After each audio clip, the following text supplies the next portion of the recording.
Hey, it's Pastor John with Coram Deo Church, responding to the text questions that we're getting in from our series Marriage Matters.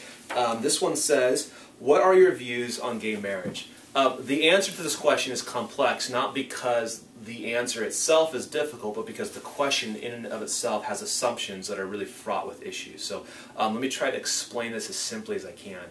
If we rephrase the question and said, what are your views on round squares? The response would be, well, a square is a rectangle, by definition, in which all four sides are of equal length.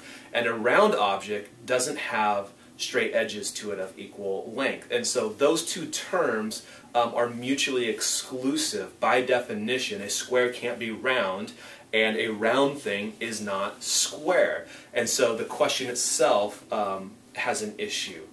When you ask the question, what do you believe, or what are your views on gay marriage, it's like that same thing. It's assuming something of the nature of marriage. Now, I believe marriage is the union, a covenant between a man and a woman, a husband and a wife. This was God's design in the garden before sin. This is God's design throughout Scripture, and it's God's design today. To throw the adjective gay as a qualifying word as to define what type of marriage we're talking about is to confuse the definition of marriage.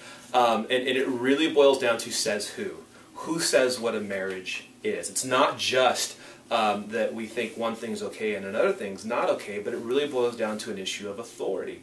So does preference determine what marriage is? Does government determine what marriage is? Does popular vote determine what marriage is?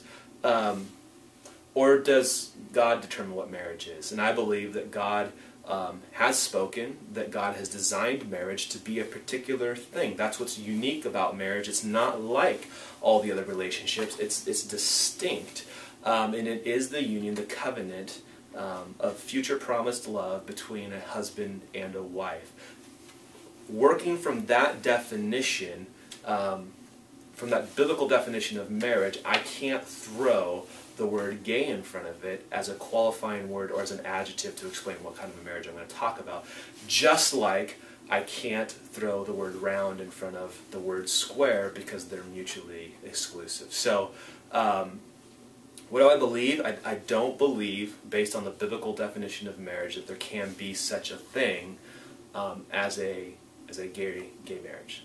So that's my view. That's what I believe. If that's not what you're asking, if you're pushing towards something else, feel free to either text in a question to clarify or to go ahead and email John at Coram Deo Church, and I'll do my best to respond to you as quickly as I can.